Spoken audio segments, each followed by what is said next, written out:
How to Study with Intense Focus, 7 Essential Tips. Hello and welcome back to Healthy Drops. Before we start, I would like you to hit that red subscribe button so that you never miss out on any of our videos. We have all struggled with poorly timed distractions. You're sitting at a desk, studying intently, and then wham! Unrelated thoughts. Breakfast this morning, the funny movie you saw last week, or that upcoming presentations you're nervous about invade your mind. Or maybe you're totally immersed in your work, but your roommates, friends, or family members barge into your study space at an inappropriate moment. Internal and external distractions, like the ones described above, cause us to lose focus. But by honing your concentration skills, you can defend against these disruptive forces. Today we have 7 essential tips for how to study with intense focus. Let's start with it. 1. Turn off distracting technology. It's not a good idea to study with your cell phone on, even if it's set to vibrate.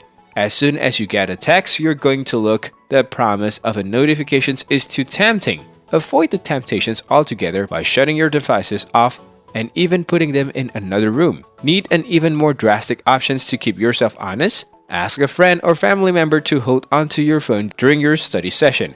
The same goes for your computer and tablet unless you're using it to study.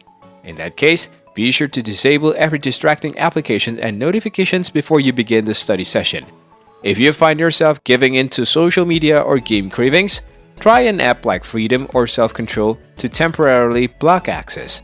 Tell your friends and family that you're entering study mode so that they know not to contact you unless there's an emergency. 2. Choose your study environment wisely. Unless your friends happen to be good study partners, study alone. Post a sign on your door telling roommates or family members to stay away. If you have kids, seek an hour or two of childcare if possible. If your home environment is distracting, gather your study supplies and head over to a comfortable study spot. If you're studying at home, choose a quiet room with limited clutter. If distracting background noises bother you, pick up some noise-canceling headphones and turn on a study playlist or white noise. Create the best possible environment for studying before you open your books so that you don't have to pause mid-session to make a change. 3. Anticipate your physical need. If you are studying intently, you're going to get thirsty. Grab a beverage before you open the book. You may even need a power snack while you're working, so grab some brain food too. Use the bathroom, put on comfortable clothes, and set the air or heat to the temperature that best suits you. If you anticipate your physical needs before you start studying, you'll be less likely to get out of your seat and lose the focus you worked so hard to gain. 4. Study during your peak brain times. Schedule your most challenging study sessions during peak energy periods, when you anticipate feeling most energized and focused. If you're a morning person, that means you should be studying as early as possible.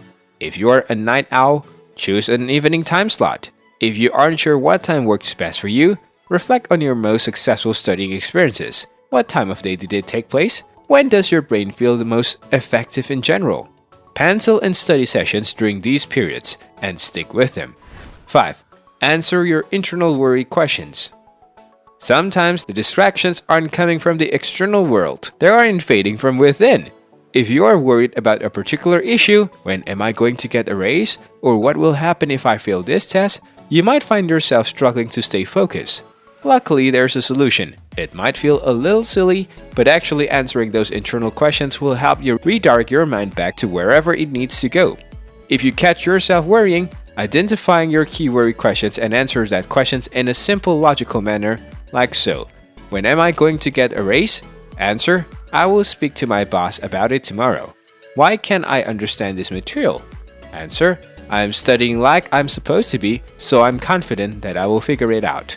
But if I'm still struggling with this material by the end of the week, I will speak to my teacher about getting extra help. You can even write out the questions and the answers on paper, then fold it up and pack it away for later. The goal here is to acknowledge the worry, accept that it's there, then return your attentions to the task at hand. 6. Get physical. Some people frequently feel the need to be doing something physically. They might feel antsy and energetic, or simply struggle to focus in sedentary settings. Sounds familiar? You're probably a kinesthetic learner, which means that you learn best when your body is engaged along with your mind. Improve your focus during study sessions with the following techniques. Pen. Underline words when you read. Cross off incorrect answers when you're taking a practice test. Moving just your hand may be enough to shake off the jitter. If it's not, move on to step 2. Rubber band. Stretch it, wrap it around your pen, play with the rubber band while you're answering the questions. Feeling jumpy? Ball. Read a question, sitting down, then stand up and bounce the ball against the floor as you think of an answer. Still can't focus? Jump. Sit down and read a question, then stand and do 10 jumping jacks. Sit back down and answer the questions. 7. Negative thoughts. Negative thoughts make studying all but impossible. If you find yourself frequently repeating self-defeating thoughts, try reframing them into more positive statements. Negative. This concept is too hard for me to learn. Positive. This concept is tough, but I can figure it out. Negative. I hate this class. Studying for it is so boring. Positive. This class isn't my favorite, but I want to study the materials so that I can succeed. Negative. I can study. I get so distracted. Positive. I know I lost focus earlier, but I'm going to try again. The next time a negative thought invades your brain, acknowledge it and try to turn it into a positive statement. Over time, studying will feel less like a burden and more like an intentional choice you're making in order to achieve your goals. This mindful approach will make you feel more empowered and motivated, and subsequently will increase your focus. That's all for today. I hope you liked the video. If you did, make sure you hit that like button and subscribe to the channel so that you never miss any amazing videos from us.